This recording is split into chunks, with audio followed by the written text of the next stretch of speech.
What boxes do you need to tick to actually claim on APR? Well, to claim on APR, it's clearly got to be an agricultural holding. And certainly if we look back at some of the tax test cases that have been lost, the agricultural holding test has actually failed. You know, for example, I can think of a fairly famous case that involved an orchard with a box of apples with an honesty box beside the road. That was claimed to be agricultural property for relief purposes, and perhaps unsurprisingly it failed.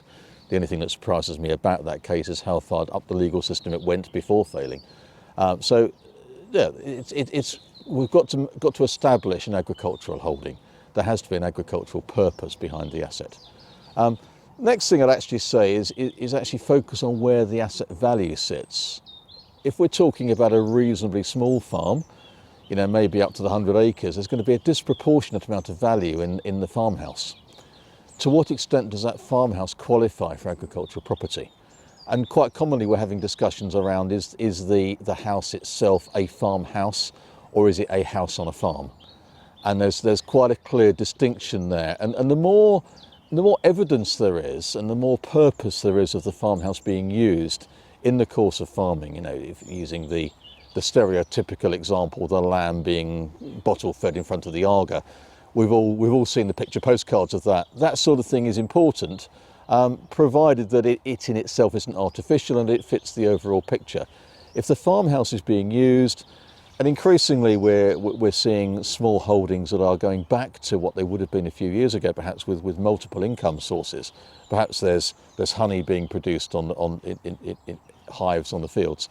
Perhaps we're bottling apple juice from apples that have been grown in the orchard. All those kinds of multiple income sources.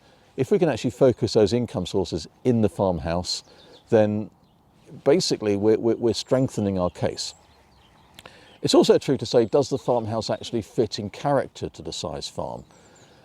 We can use the example of stately homes. The stately home with 10 acres around it, well, that doesn't really feel like it fits.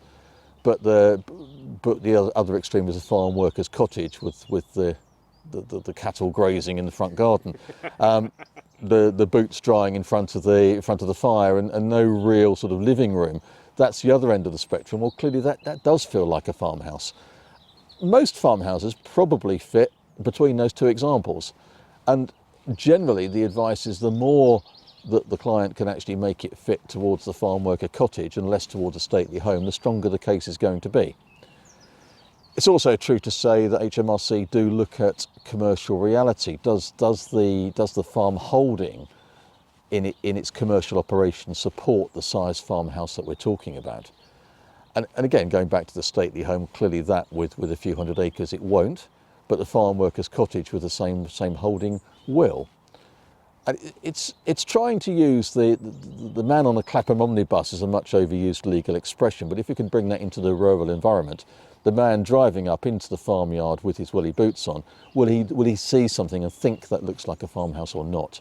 And the more we can make it look like one, the better it will be for the claim purposes.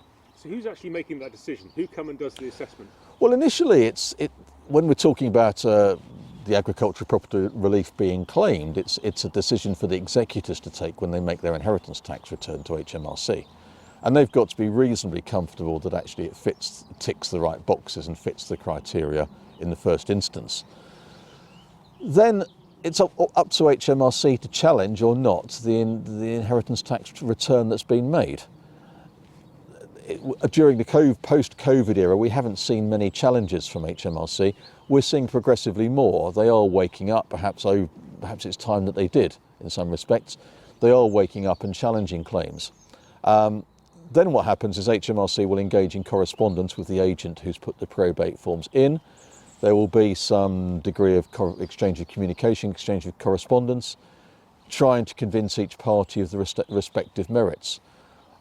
Ultimately, HMRC can involve the district valuer, a chartered surveyor, to come out, who's employed by the public purse, to come out and form a judgment.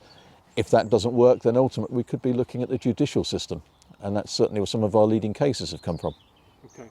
So when it comes to the actual operation of the farm, do you have to show a profit?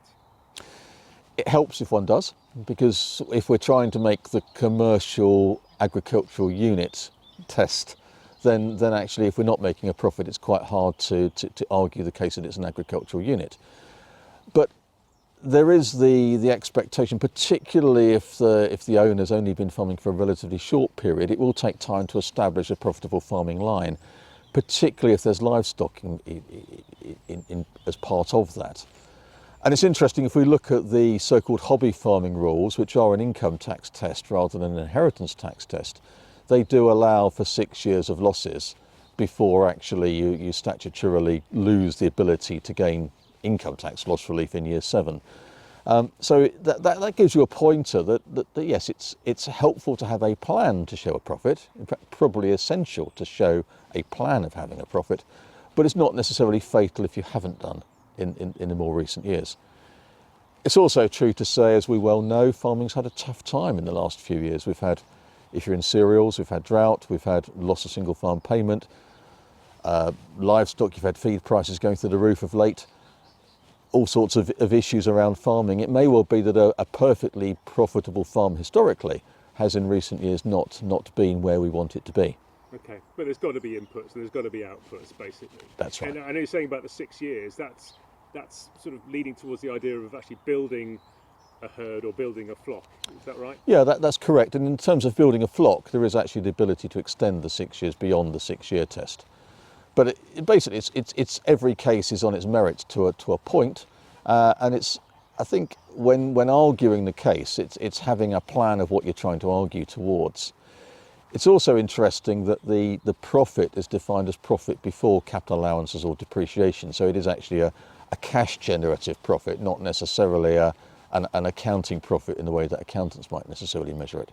Okay, what's the smallest unit you could describe as a farm? Have you been anywhere where it's actually only like, I don't know, 12 acres, 6 acres? Does that still constitute a farm? The problem with that is actually whether one can generate a profit of something of that size. But potentially, provided there's crops being grown or animal husbandry taking place, then yeah, potentially that absolutely can count. Okay. And what about subsistence? Does that feed into it as well then, Adrian? In the subsistence model, again, it's trying to build the plan that actually, even though you may not be economically viable in the sense of, pound notes, if one's actually feeding one's family in the subsistence model, that actually can be really helpful as well, provided you can demonstrate that's the plan, that it could be an economic model if one, rather than slaughtering for self-consumption, one actually took one's lambs to market, then absolutely, I don't see a problem with subsistence farming in itself being denied APR. Okay. Do you think it's going to get more complicated? Yes. Do you think it's But I think anyone who's been around in tax for long enough will remember that tax law has got a lot more complicated over the years. There's a lot more loopholes that have been closed off. At the same time, it's become much more legislation based. So complexity is guaranteed. I think the one thing I would say though is remember not to panic, particularly if we're looking at the smaller holding, because the £1 million exemption is still there. So agricultural property relief has not been abolished, it's just been restricted. So if we are talking about the smaller farm in particular, there's not necessarily the need to go and speak to your friendliest nearest lawyer or accountant. It may well be to take a step back and think, have we really got a problem? If it's a husband and wife partnership, they've got £2 million of agricultural property relief that's still available. They've still got the nil rate bands of 325,000 available, which can be transferred. You've still got the residence nil rate band of £175,000 per person, which can be transferred. Go and get some advice on that. It may not cost as much as you think it might, but get some advice. It might help you sleep at night, thinking you may not have a problem where you think you have. Okay. One of the biggest problems dealing with families? Oh, absolutely. I'd actually say when it comes to family and financial tax planning, having more than one child is one too many. It's not necessarily the division of where you want the assets to go tax-wise that matters. It's what actually can then completely mess up the next generation. Take for example, family with 2 children, one's involved in the farm, one isn't. How do you ensure some degree of parity amongst the 2 children, which you probably love and respect equally as much, but wanting to see the farming continue, and only one of them is actually actively involved on the farm? That's the biggest challenge in my book. Okay. But if anyone needs any help, we're there for you. We might be in Suffolk, but we're happy to travel literally anywhere to meet clients and help them. Zoom has made the world a small place.